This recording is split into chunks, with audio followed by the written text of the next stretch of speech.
5 years after we broke up, a call from Isabella Vance flashed across my screen. I answered. "Ethan," she said, her voice dripping with unearned confidence. "City Hall. 5 days. We're getting married." She didn't wait for a response. "The wedding will be at Crest View Manor. You haven't forgotten the wedding of the century you promised me, have you?" My brain stalled.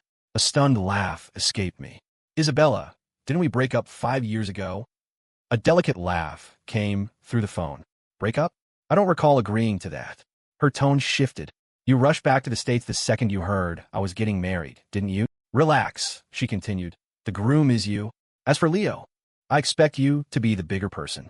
He was there for me during the 1,800 days you were gone. I'm sure you can find it in your heart to accept him." I just shook my head, a bitter smile on my face, and hung up. The moment I did, a few lines of text materialized in the air before me, shimmering like a heat haze. "The male lead leaves for 5 years without a word. Don't be fooled by Isabella's tough talk. Her heart is shattered. Isabella putting out the news that she's marrying Leo Sterling is just a ploy to give the male lead the grand wedding he deserves. See? The moment he's back in the country, she comes running. Isabella could have come running years ago. But now, I had a beautiful wife and 2 wonderful children. Who the hell needed her brand of crazy?" I powered off my phone, tossing the device, now being bombarded by a storm of texts and calls, onto the couch. Later that night, a relentless, pounding noise echoed through the house. "Open the door. Ethan, how long are you going to keep this act up?" The shouting was loud enough to wake the dead, let alone the neighbors. I yanked the front door of the villa open. Isabella, looking slightly disheveled, stumbled to a halt.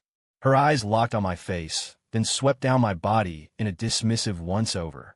"Fisk," she sneered. "Is this what you've become without me? Pathetic." I glanced down. In my haste, I'd thrown on one of my dad's old, worn-out t-shirts. It was comfortable and breathable, but far from stylish. I was about to speak, but she cut me off. "All right, since you know you were wrong and you're finally back, I won't hold the way you stormed off against you." Her expression shifted, the faint smile vanishing. "But I can't forgive you for punching Leo. Now that we're getting married, all thanks to his blessing, I expect you to apologize to him." She continued, her voice softening into a lecture. "Leo is a kind, sincere soul. He took care of me while you were gone. Because of you, I can't give him the title he deserves, but I want you to treat him like a brother. We'll give him a family, together." 1,000 profanities screamed through my mind, but my face remained a mask of indifference. I was no longer the hot-headed kid from 5 years ago, and Isabella Vance no longer had the power to get under my skin. If I showed any anger, she'd just mistake it for jealousy of Leo. "Isabella, what on earth makes you think you're still the one?" I asked, my voice flat. "Have you ever considered that 5 years is a long time? Long enough for me to get married and have kids?" Her gaze swept over my face again, and she let out a short, mocking laugh. "In our entire social circle, who doesn't know you were my pathetic little puppy?" she said. "You've had a foul temper since we were kids, always acting rashly. Who else but me would ever put up with you? Ethan, your family is washed up now. What prominent family would ever let their daughter marry you? It's only me. I'm the only one willing to let you marry into the Vance family." Huh. The laugh escaped before I could stop it. Isabella and I were from families of equal standing, engaged since we were children. Though it was an arranged union, we had been genuinely close. I had promised her a lavish, fairy tale wedding at Crest View Manor after graduation. But before that could happen, she hit and killed Leo Sterling's grandmother while learning to drive. The old woman's dying wish was for Isabella to look after him. And just like that, he became a permanent fixture, stuck to her like glue. Leo constantly provoked me until one day, I finally snapped and punched him. Isabella threw herself in front of him, her face a mask of disappointment. "You know how much he's been through. He's already lost his only family. I'm all he has left. Can't you just cut him some slack? In my heart, he's my little brother, and you'll be his brother-in-law. Can you please stop being so petty? I guess I've been spoiling you. You need to cool off." Her idea of cooling off was to ghost me for 3 months while she and Leo were seen all over town playing the happy couple. The rumor mill decided she had dumped me for a younger boy toy. I left her a simple message, "We're done," and booked a one-way ticket to Paris. I never expected that trip would lead me to the woman who is now my wife. "You're smiling," Isabella said, a triumphant look on her face. "I knew you still had feelings for me. Why else would you smile at me?" She reached out to touch my face. I stepped back, my smile vanishing. "I just have a happy disposition. Sorry if you got the wrong idea, Ms. Vance." Isabella shook her head, a patronizingly fond smile on her lips. Ethan, you're still as stubborn as ever. Fine, but once you marry into the Vance family, you'll have to learn to be more obedient. She leaned in conspiratorially. I know how much you love me. I'll repay your 5 years of waiting with the most perfect wedding imaginable. Seeing her lost in her own fantasy, I decided the conversation was over and moved to shut the door. She stuck her foot in the way, and the door clamped down on it. Her eyes instantly welled with tears. I paused. A hopeful look crossed her face. I knew it. You do care about me. I allowed a soft chuckle. Sorry, could you move? You're blocking the door. Seeing me prepare to close it again, she quickly pulled her foot back. The door clicked shut with a solid thud. I left her with one final sentence, spoken through the heavy wood. Isabella, get lost. We were over a long time ago. The shimmering text appeared again. Good news.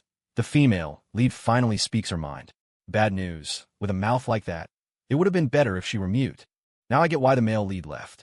She deserves everything that's coming to her. This is going to be epic. I seriously want to slap her. Male lead, please find someone else. I'm begging you. Outside, Isabella stared at the closed door, her expression morphing into one of smug certainty. Ethan, you're the same as always. You lash out when you're embarrassed. Fine, I won't come in today. Her voice carried easily through the door. I'll have a suit sent over tomorrow for you to try on. Leo already tried it on for you. It fit him perfectly, and you two are about the same size, so it should fit you as well. My self-control was the only thing stopping me from kicking the door down and screaming at her. I suddenly regretted not coming back to the States with my wife in a few days as planned. I slammed my fist against the door, a silent command for her to shut up. Isabella's brow furrowed on the other side. Ethan, you really need to work on that temper. When you're a Vance, you can't act like this. It's not high society. You should learn a thing or two from Leo. In the last couple of years, my family had shifted its business focus overseas, leaving only minor ventures in the U.S. In Isabella's eyes, this meant the Hayes family was on the brink of bankruptcy.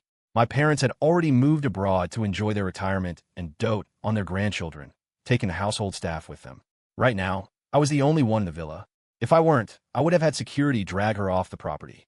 Isabella, if you care about Leo so much, why don't you just marry him? I said, and I meant it sincerely.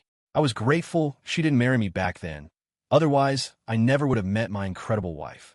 Leo, the snake, and Isabella, the narcissist, they were a perfect match. Her laughter echoed from the other side of the door. Ethan, you're jealous again. How many times do I have to tell you? My heart only has room for you. I will never reciprocate Leo's feelings. Now just be a good boy, wait for your suit, and get ready to be my groom. As her footsteps faded away, a wave of helplessness washed over me. It was like arguing with a brick wall. Fine. In a few days, my wife would be here as a diplomatic envoy. My parents were bringing the kids back, too. Once Isabella saw them, surely she'd finally get the message and leave me alone. The next morning, just as she'd promised, a suit from the Vance family arrived. It was in a designer box, which I didn't bother to open. Once you've worn a suit custom-tailored to be one of a kind, why would you care about a second-hand hand-me-down that someone else has already tried on? Isabella's assistant, Chris, handed me a gold-embossed invitation. I glanced at the groom's name. Leo Sterling was printed neatly, then crossed out with a pen. Ethan Hayes was scrawled beside it. I laughed and tossed the invitation back at him. Chris, I think you've got the wrong person. You should probably give this suit to Mr. Sterling. I'm sure he'd be thrilled to have it. Chris's face contorted in anger. Ethan, this was supposed to be Ms. Vance and Mr. Sterling's wedding. You're the one who swooped in and made her change her mind, and now you're playing innocent? He sneered. I really don't get what she sees in you. To hurt a man like Mr. Sterling, who loves her so much. All for you. Recognizes I guess. Stupidity must be contagious. Ignoring Chris's yapping, I walked away. I hadn't been back in years and was craving a meal from Aria, an old favorite private kitchen. Maybe my luck was just shot lately, because my car broke down halfway there. I ended up calling an Uber. As I stepped out of the car at the restaurant's entrance, I saw Isabella getting out her own vehicle. She wore an I knew it expression. First you refused the suit I sent, and then you follow me straight to Aria. Ethan, can you stop being so ridiculously transparent? She strode toward me. I know you care about me, but this stalking is pathetic. You're jealous of Leo's presence in my life, but if I wanted to be with him, I would have done it years ago. I scoffed silently and walked past her toward the restaurant entrance. Isabella hurried to catch up, grabbing my arm. Ethan, stop pretending. I saw you pull up in an Uber. Did the Hayes family really go bankrupt?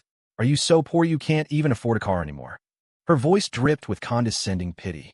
I'm not looking down on you, but you have no business being in a place like Aria now. Don't try to save face. When the bill comes and you can't pay, don't come crying to me. She thought my family was broke because she saw me take an Uber? I genuinely couldn't comprehend her logic. I took a deep breath, silently repeating my mantra, don't argue with an idiot. Unclenching my fists, I said in the calmest voice I could manage, I think you need to get your head checked. Isabella's knowing smile returned. You still remember I love walnuts? Fine. I won't hold this against you. It's a good thing you're here. Anyway, Isabella continued, pulling me along. I'm meeting my girlfriends, and Leo is here too. Since everyone's present, you can finally apologize to him, and we can put all that old drama behind us. I pull my foot back from the threshold of Aria. My appetite had vanished. Even the best food in the world would taste like ash if I had a look at her face. As I turned to leave, a figure blocked my path.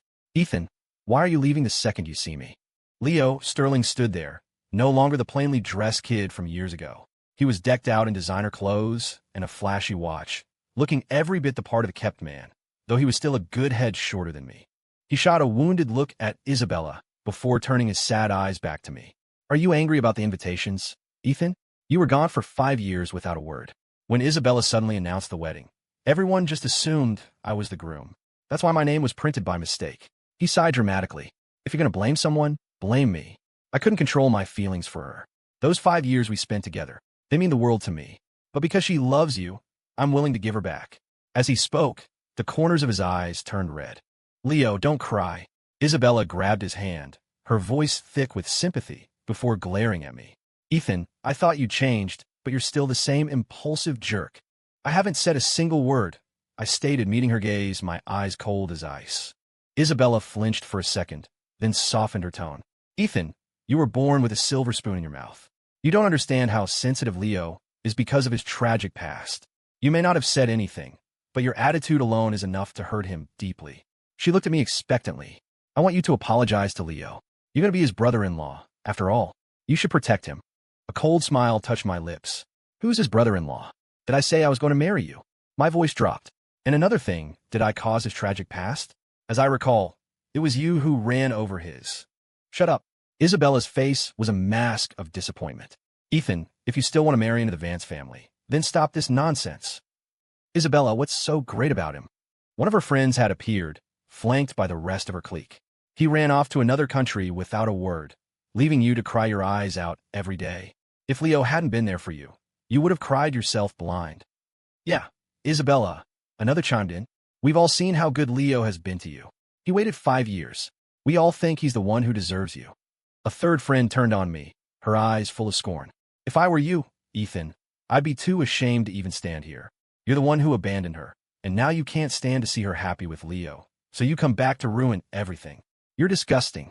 I just stood there, speechless. The group had come out of their private room to find us and had immediately closed ranks to attack me. Leo leaned his head on Isabella's shoulder, his eyes red-rimmed as he began to sob. He pulled a heavy signet ring from his thumb and held it out to me, his hand trembling. Ethan, your mother gave this to me. She said only the man who marries into the Vance family is worthy of wearing it. Today, I return to its rightful owner. Isabella intercepted his hand, gently sliding the ring back onto his thumb. My mother gave it to you. That makes it yours. Don't feel like you have to give it up. A blissful smile spread across Leo's face, which then froze as Isabella added, Don't worry about Ethan. I've already bought a flawless emerald. I'm having it made into a ring for him, as compensation. My own face went stiff. I sighed, enunciating each word with forced patience. I am married, and I have 2 children. A stunned silence fell over the group. But Isabella, after a moment, calmly let go of Leo's hand, walked over to me, and burst out laughing. Ethan, don't tell such ridiculous jokes. Being angry is one thing, but making up a lie this big... She smirked. Already checked. Your official marital status is unmarried. It's impossible for you to have children. Or what, did you get pregnant yourself 5 years ago and run off to have my babies? Her friends erupted in laughter. Leo shot me a look of pure, unadulterated jealousy. I silently pulled out my phone, ready to show them pictures of my 2 adorable babies. As if on cue, a video call came through. I answered it, and a screen filled with the faces of 2 identical, chubby-cheeked toddlers. Daddy! 2 tiny, cheerful voices chirped in unison, capturing everyone's attention. Isabella's breath hitched. She snatched the phone from my hand, her eyes glued to the two small figures on the screen. "Who are you, lady? Can you give the phone back to our daddy?"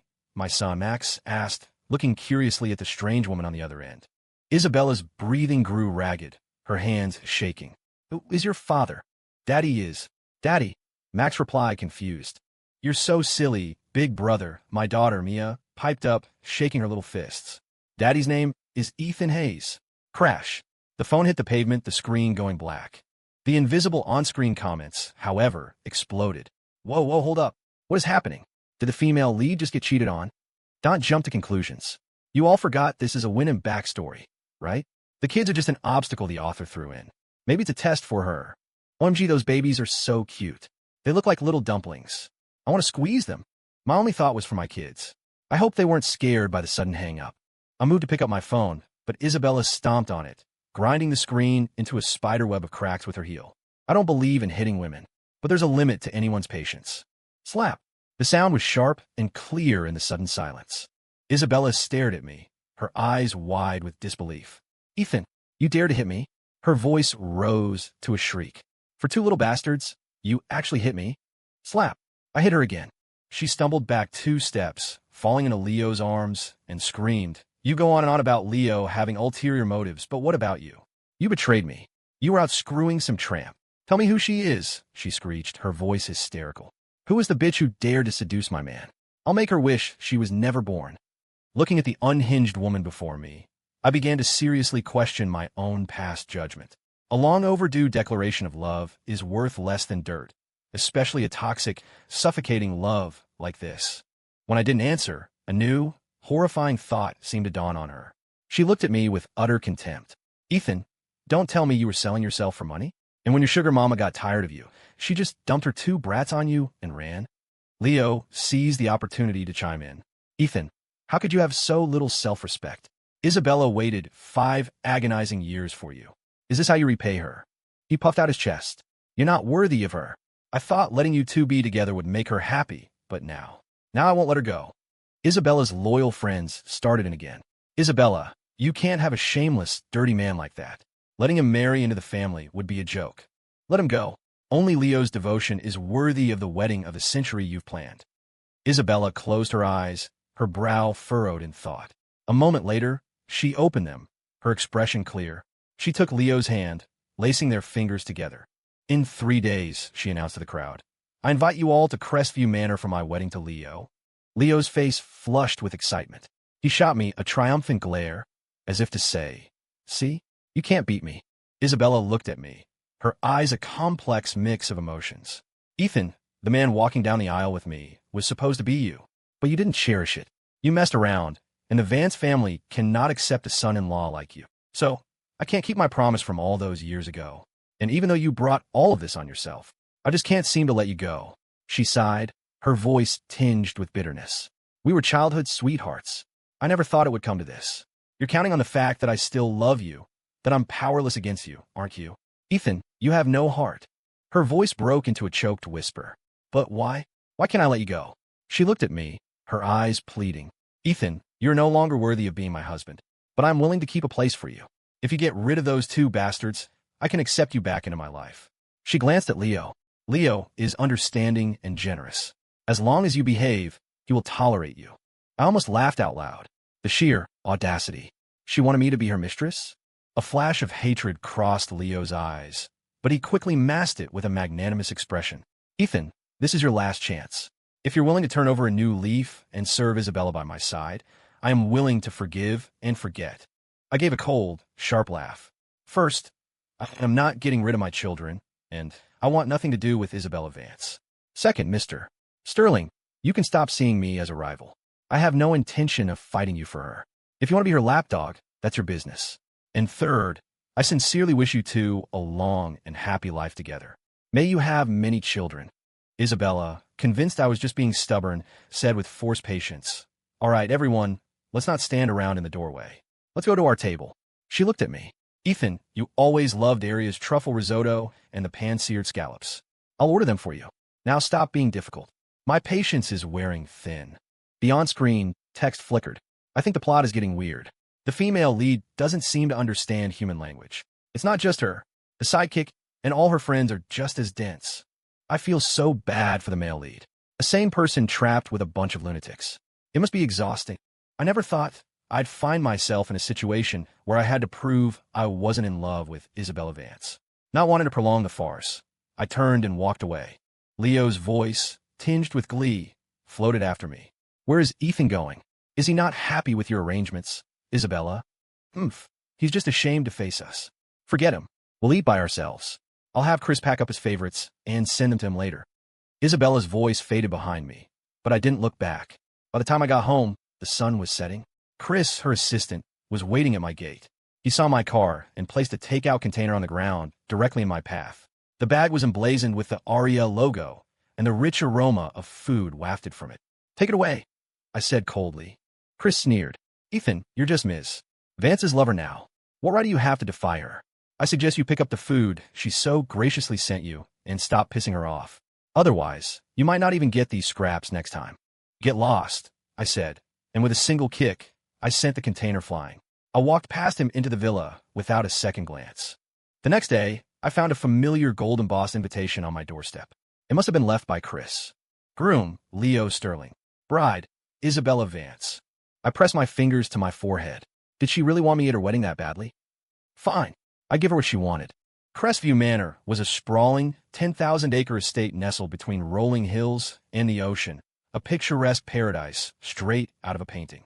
I had once dreamed of having a magical wedding with the love of my life here. That dream had already come true. In fact, I had bought Crest View Manor and given it to my wife as a wedding gift. From that day on, I opened the estate to host one free wedding a month for a couple chosen by lottery. After a little digging, I found out that this month's winners were the result of an inside job. Someone on my staff had been paid off to give the spot to Isabella. I instructed the manor's manager to proceed with the arrangements as planned. I was going to make sure Isabella had a wedding she would never forget. 2 days passed in a blur. The ceremony was set to take place on the island in the center of the estate's lake. The attendant at the entrance checked my invitation and immediately blocked my path. Mr. Hayes, this is a special invitation. The groom specifically instructed us that you were to wait outside until after the ring exchange. Only then may you enter. Was Leo really that afraid I'd steal his place as the groom marrying into the family? I kept walking. The attendant scrambled after me, trying to grab my arm. Another staff member pulled him back. Are you crazy? That suit, Mr. Hayes is wearing is worth over $300,000. Hearing this, the attendant froze, his face paling. He scurried back to his post. The island was filled with guests, mingling in small groups, talking business or laughing over champagne. Leo had been on edge all morning, a nervous twitch in his eye. Even though he'd ordered the staff to keep me out, his gaze kept darting toward the entrance. The moment I set foot on the island, his eyes locked onto me. Who is that? He has such an amazing presence. He's gorgeous, way more handsome than the groom. Seeing all eyes turn to me, ignoring him, the actual star of the show, Leo seethed. He stormed over to me. How did you get in? Didn't you invite me? I retorted sarcastically. His voice rose. I specifically told them, why are you so afraid of me being here? I cut him off. Are you worried Isabella will change her mind and leave you at the altar? He was speechless, his face turning an ugly shade of red. Why would I be afraid of you? I just don't think you deserve to be here, tainting my and Isabella's pure wedding. Security, get him out of here. 2 security guards approached, recognized me instantly, and stopped. As per my prior instructions, they didn't reveal my identity, but they also made no move to follow Leo's orders. It was laughable. Who would dare throw the owner out of his own property? Seeing them stand motionless, Leo's face contorted with rage. What are you two doing? I'm ordering you to throw him out. Right now. Immediately, or I'll have you both fired. Sir, one of the guards said calmly, I believe you're mistaken. We are employees of Crestview Manor. We do not report to you. Leo's face went from red to purple. Do you know who the Vance Corporation is? I am marrying into the Vance family. If you disrespect me, I'll make sure you regret it. Sir, please do not cause a disturbance. Otherwise, we reserve the right to revoke use of the venue and blacklist the Vance Corporation from all future events. That's enough. What do you think you look like, causing a scene in front of everyone? The commotion had drawn Isabella's attention. Seeing Leo arguing with the manor's security, she rushed over to intervene. Leo, it seems your humble beginnings are truly a handicap. You have no class. Don't you realize that after today, your every action reflects on the Vance family? I expect you to integrate into high society, not embarrass us. Seeing that Isabella was genuinely angry, Leo started frantically rubbing her shoulders and back, whispering apologies. Isabella, I didn't mean to. It's these security guards, they wouldn't listen. Isabella covered his mouth, her expression grim. Watch what you say. The power behind Crestview Manor is rumored to be the Pay family. Leo's face went white. The legendary Pay family. Yes, the top of the top, the most powerful family in the country. Now do you understand why I told you to be careful? Our little Vance Corporation is nothing to them. They could crush us without a second thought. Hearing Isabella gravely lecture Leo about the Pay family, I couldn't help but let out a snort of laughter. She turned to me, and for a second, a look of genuine admiration crossed her face. Ethan, you look incredible in that suit. Leo cleared his throat pointedly, and she snapped back to reality. I'm getting married today, she said, a hint of sadness in her voice. It's a shame the groom isn't you. She looked at me, her eyes intense. But in my heart, you will always hold the most important place. You say you don't care, but I know you still love me. Otherwise, with your temper, you wouldn't have even shown up today. I held up a hand to stop her. If that's what you need to believe, I can't stop you, I said with a tight, false smile. But for the record, I thank my lucky stars every day that I didn't marry you. I was about to turn away when two small children came barreling toward me like little cannonballs, yelling, Daddy, Max and Mia are here. The first genuine smile I'd had in days spread across my face. I knelt, catching the two little bundles of energy in my arms, one on each side, and planted a kiss on each of their foreheads. Max, Mia, who brought you here? Grandma, they chorused. Just then, my mother came hurrying over, slightly out of breath. You two little rascals, slow down. I was about to ask where their mother was when Isabella's voice cut in. Mrs. Hayes, is Ethan really married? My mother, looking utterly exasperated, still maintained a sliver of politeness. She had doted on Isabella when she was a sweet little girl, but after the incident 5 years ago, that affection had curdled. Yes, he is, my mother replied, her tone cool and distant.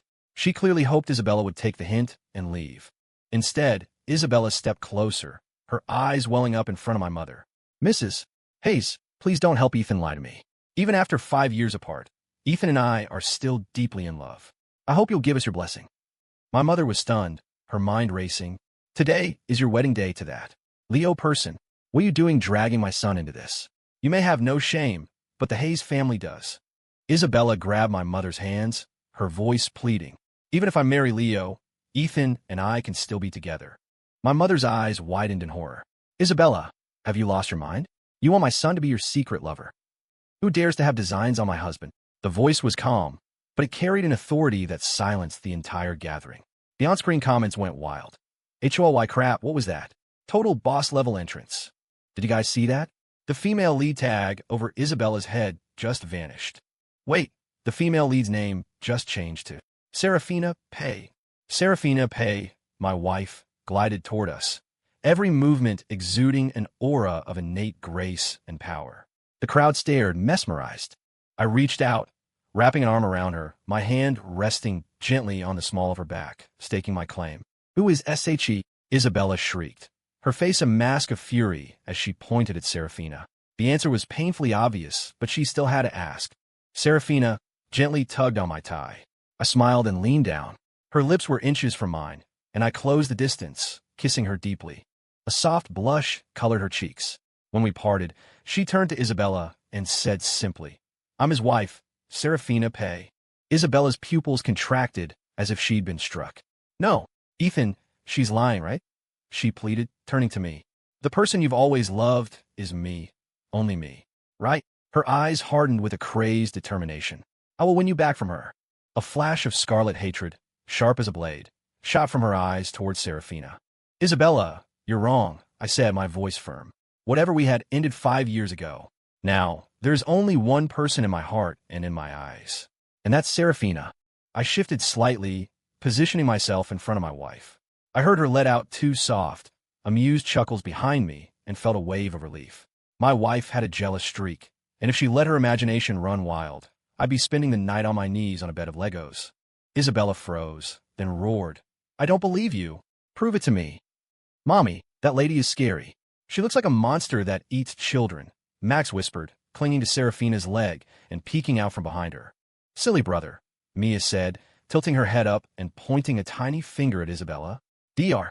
Williams said there are no such things as monsters. She's just having what he calls a psychotic episode. I chuckled. Do I really need to prove it? Max and Mia were miniature versions of Saraphina. Anyone with eyes could see we were a family of four. Seeing Isabella still fixated on me, Leo wrapped his arms around her tightly. Isabella, he said with deep emotion, he's already teamed up with this other woman to humiliate you. Are you going to let him continue to trample on your heart? Another woman? I don't think I've ever been called that before, Saraphina mused, a dangerous glint in her eyes. Perhaps I've been away from the States for too long. People seem to have forgotten my name. A murmur rippled through the crowd. Oh my God, she's the Saraphina Pei, the head of the Pei dynasty, the one with the iron fist. I saw her once from a distance at a summit. The aura, the presence. It's her. And that distinguished-looking man. Mr. Hayes. He's Saraphina, Pei's husband. They're a perfect match.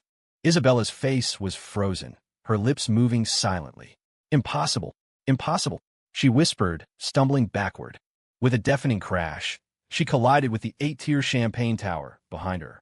Glass rained down in a cascade of glittering destruction. Champagne and shards of crystal flew everywhere. Isabella was drenched, a pathetic dripping mess. You disgraceful girl. Are you trying to ruin this family? A man bellowed, striding through the crowd. It was her father. I put the company in your hands. And this is the disaster you create? Get over here and apologize to Ms.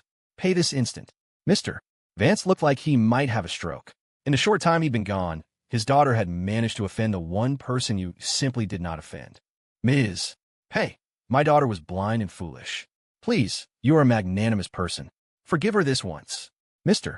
Vance, a man who had stood proud his entire life, was now stooped, begging for mercy. Dad, don't beg her. She's a fake. She has to be slapped. Mr. Vance struck his daughter with all his might, leaving a dark, purple handprint on her cheek. You insolent creature. Kneel. Apologize to Ms. Pei and Mr. Hayes. Her father's reaction shattered the last of Isabella's delusions. Her legs gave out, and she collapsed her knees before us, her eyes filled with humiliation, her face ashen. Ms. Pei, Mr. Hayes, I was a fool. I offended you. Please forgive me. It's fine, I said coolly. Just stay out of my sight from now on. I took Saraphina's hand and motioned for the children to follow. We were leaving. My original plan had been to reveal my identity during the ceremony and have them thrown out of Crest View Manor. But with Saraphina's unexpected arrival and Mr. Vance's terrified groveling, my goal had been accomplished. In my eyes, Isabella was now nothing more than an irrelevant, pathetic clown. I couldn't care less what happened to her. Leo rushed to Isabella's side, holding her close. Isabella, you still have me. I'll always be with you, always. All you have to do is turn around, and I'll be right behind you. Suddenly, the classical music playing over the venue's speakers dissolved into a burst of static. A moment later, Leo's voice, smug and arrogant, filled the air. Ethan Hayes? So what if he was born rich? He's still a loser who ran away from me. All I have to do is squeeze out a few tears, and Isabella believes anything I say. He had to pack his bags and flee the country. The recording continued. That idiot Isabella really thinks I'm madly in love with her. If it wasn't for her family's money, you think I'd waste my time playing this part? Please. Haha, it's hilarious. She still thinks she accidentally killed my grandmother. I've been targeting her for weeks. I sent my grandma out there to stage an accident, and I couldn't have asked for a better mark. If I wasn't going to scam her, who would I scam? Isabella looked as if she'd been struck by lightning. She grabbed Leo's wrist, her nails digging deep into his flesh. Your kindness, your gentleness. It was all an act, she hissed. You bastard. You've been lying to me, using me for my money this whole time.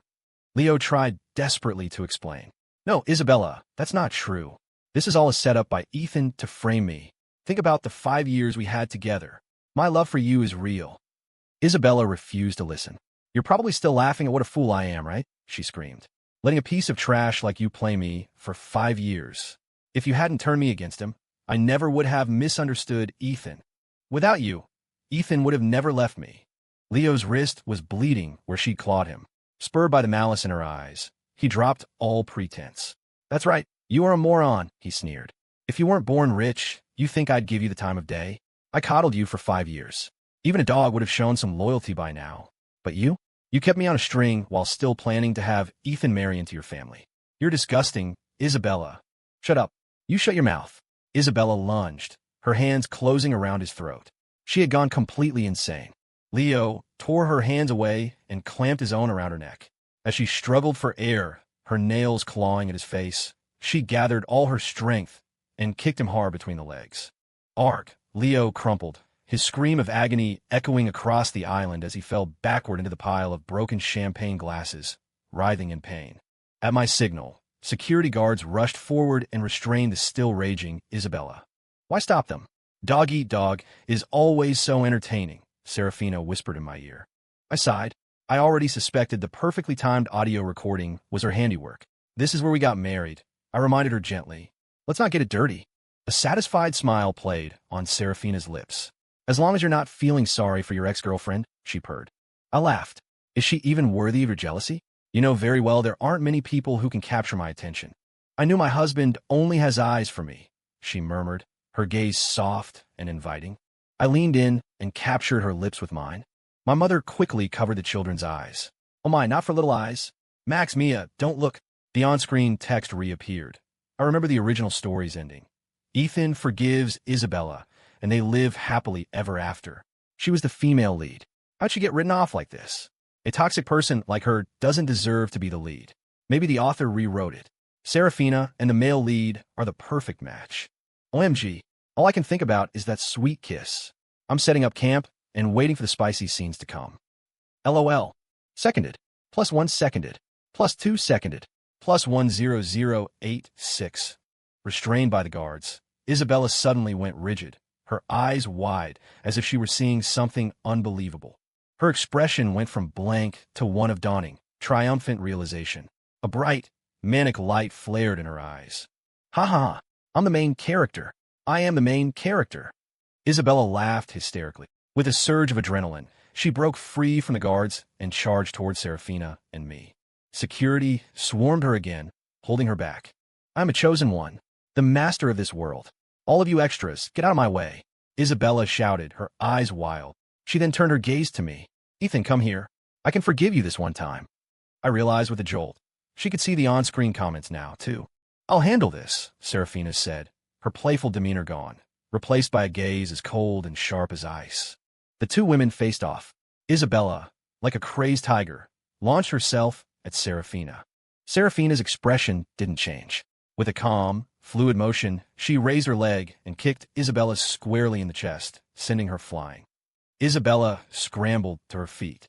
Saraphina kicked her again. Get up, get kicked down. After the third time, Isabella lay on the ground like a broken doll, gasping for breath. Saraphina planted her high heel firmly on Isabella's face. The leading lady in Ethan's life, she said, her voice dangerously soft, can only be me. Now get lost. Saraphina removed her foot, pulled a silk handkerchief from her purse, wiped her hands, and tossed it onto Isabella's face. It took me a second to process. Honey, I whispered. You can see them too? Shoo, Saraphina said with a playful smile. They just appeared for me a minute ago. I leaned in, my lips brushing her ear. They said, they want to see the spicy scenes. She covered my mouth, her eyes flashing a silent warning. You are in so much trouble when we get home. But in the end, she wasn't the one dishing out the punishment. The next morning, I was feeling refreshed and content, enjoying the breakfast Saraphina had made for me. She casually mentioned that after we left, Leo had taunted Isabella, calling her a washed-up loser. In a fit of rage, Isabella had used a shard of glass to permanently neutralize him. The police had arrived and arrested them both. The farce was finally over. Not long after, the Vance Corporation, buried under a mountain of debt, declared bankruptcy. A furious Mr. Vance publicly disowned his disgraceful daughter. Leo sued Isabella for aggravated assault, and she countersued him for fraud. They both ended up in prison. I looked at Saraphina nestled in my arms, at Max hugging my left leg, and Mia clinging to my right. A loving wife, happy kids, and a warm home. This life was more than enough.